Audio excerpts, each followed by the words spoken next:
This life has taken me to some pretty unexpected places. Places that I've only dreamt about or seen in movies. Some places even go out of their way to make it look like a manufactured representation of their version of paradise to bring in tourism. Beautiful in their own way, but nothing, and I mean nothing, has ever compared to the stunning beauty of Tahiti. A place where volcanic mountains shoot up from the middle of the Pacific Ocean, where lush green jungles grow, where natural waterfalls are around nearly every single corner, and where the marine life is quite literally out of this world.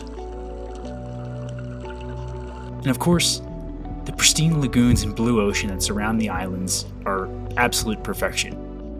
Every roadside was lined with palm trees, and the people were so friendly. And plus, the warm weather was just what we needed after the incredible winter we had. Before landing in Tahiti, I only knew two things about this island. It's home to one of the gnarliest waves in the world, called Teahopu, and it's where all those fancy over-the-water bungalows are. Well, the first part was right. The second part was pretty far from the truth. Most of Tahiti is not a fancy 5-star resorts that you would come to expect, but it's rather a bunch of small houses that line the water's edge, mostly inhabited by locals, thanks in part to the French government who only allow French citizens to own property here. And it's that little bit and that little difference that's kept out the overdevelopment that has plagued other tropical islands and places around the world, especially like Hawaii. And without having to follow a tour guide, but rather just driving around the island to experience it for ourselves, especially on the island of Moorea, you will find boundless amounts of adventure, all free of charge. We wandered through spectacular botanical gardens that were perfectly manicured. We walked back into a dark cave that was like a grotto filled with fresh water. And just around the corner, there were even more freshwater ponds that were being fed by the water running off the jungle above. And when in doubt, if you're looking for something to do, just find the nearest beach for the day. After 3 flights and I don't know how many hours, 18 hours of flying, we finally made it to Tahiti, and it is beautiful. The water is like 80 degrees. It's super calm because of the lagoon. There's Moorea over there. It is beautiful. It's hard to find a better way to spend your day than that. And whether you're just going to hang out in Tahitian sun, snorkel around the crystal clear blue water, or what I like, either going surfing or admiring the surfers out there because they are ripping and it's ridiculous.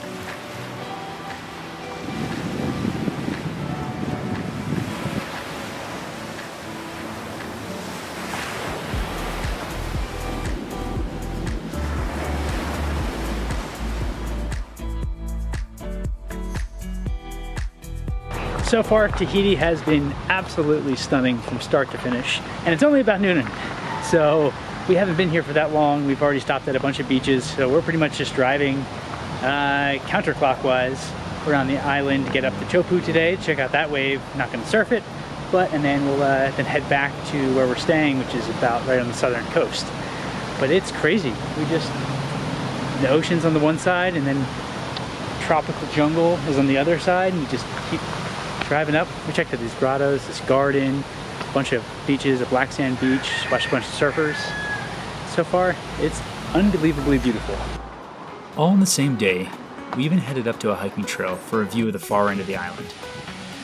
This is far from the hiking we were used to in Utah, because there's just so much water all around, and especially the lush green jungle that's overhead.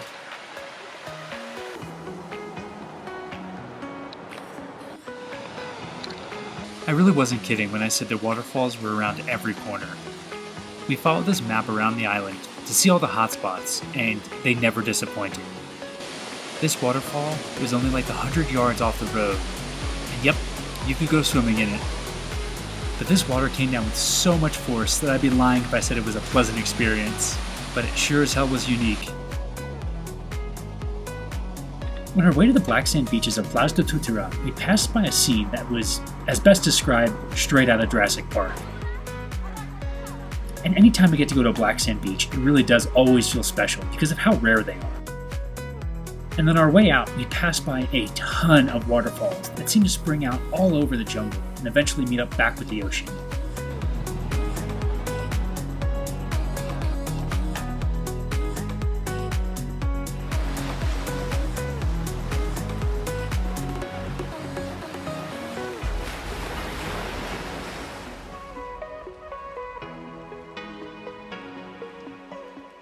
Beyond some of the roadside experiences that really captured our trip, I cannot express how amazing the places that we stayed were. Ironically, they were all the exact same small little cabin or hut hosted by a local on their property.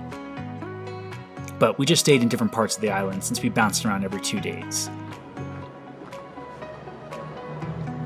We're here on the island of Moorea in our last spot. It's another bungalow like the 3 we've already stayed in, but this one has topped all of them because it's right on the water.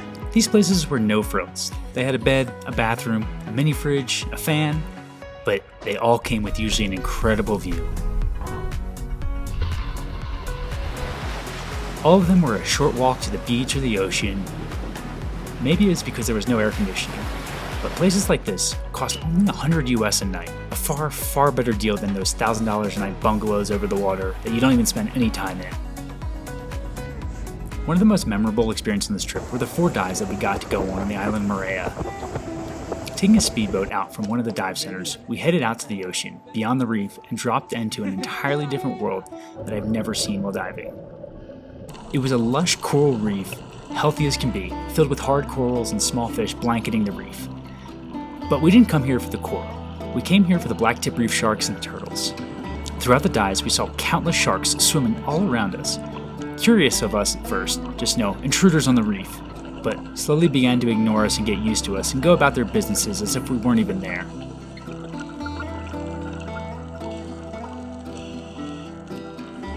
I'll never forget this one scene where the sharks and the turtles swam along the reef together, and it will be something I'll remember for the rest of my life.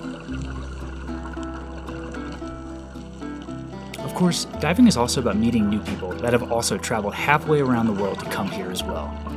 Getting to share experiences with a couple from Germany, the UK, France, and of course other Americans were always interesting. Not to mention the incredible stories that the dive masters always had to share with us. And as our dives rounded out, we got to see some turtles, some more clownfish, and then of course, even the sharks had to come say goodbye.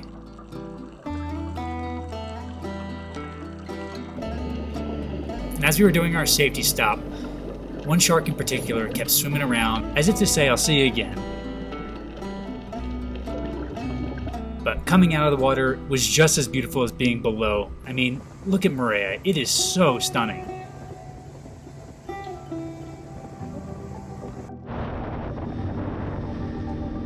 With time to kill, because, it was our vacation after all, we scrambled to book an ATV tour and found an opening within the same hour. So we joined up with this group of French people to see the interior of the island Moorea. It was going to be a tour that no rental car experience could ever see. We were flying down the roads and trails in these ATVs, beneath the pinnacles that pierced into the sky, across the farm fields that were growing some of the most exotic fruits and foods, around the slopes that are covered in pineapples, and eventually to an incredible lookout to see both bays of Moorea.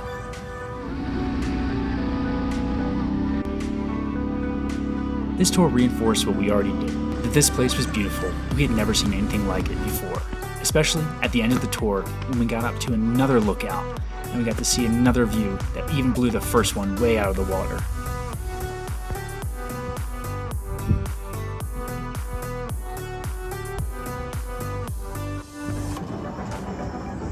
And of course, I can't forget about the fish and the incredible food we got to eat along the way, traveling through both Tahiti and Moorea. With fish being so accessible to everyone, we were never far from some of the best seafood we'd ever had. And we did our best to have seafood every single day, especially poke. I think we ate poke maybe every day, if not twice a day. And all this fresh fish paired perfectly with the Hanana local beer. Even the seafood at the grocery store was impeccable, but we do love to get grocery store sushi anyway, so that's up for debate.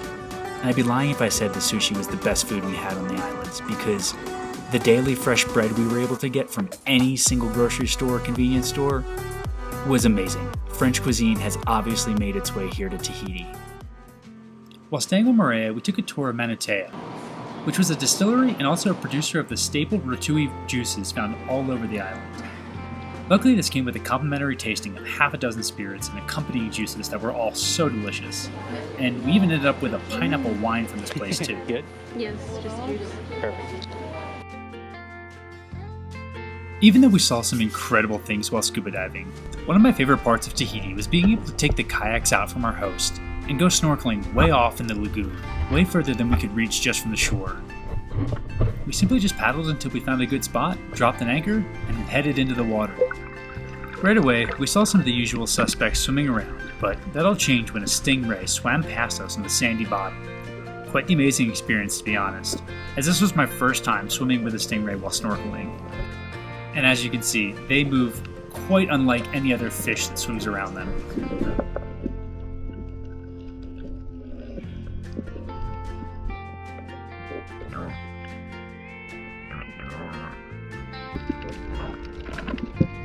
We were very lucky, as most of the places we stayed had kayaks that you could take out whenever you wanted. And though we only took them out to snorkel off of once, we still went out for a paddle or snorkel from the shore whenever we had the chance. Being able to walk out your front door just a few yards and be paddling or swimming around the crystal clear waters of Tahiti, it's truly what dreams are made out of. And to be honest, this was nearly every single day of the trip. Our mornings always started this way, and most of our evenings too.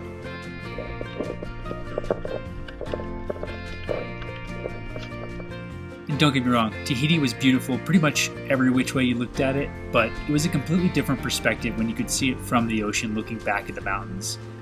It really put everything into scale, and it made everything more incredible, which is hard to believe in itself.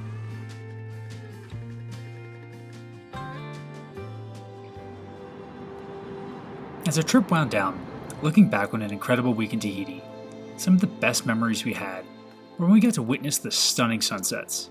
Just like in Hawaii, it seemed like everyone would stop what they were doing to take a moment to enjoy the show that Mother Nature puts on every night.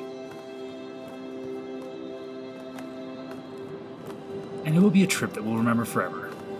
I mean, it's hard not to with a place that is this beautiful everywhere you look, from the lush green jungles to the absolutely incredible ocean.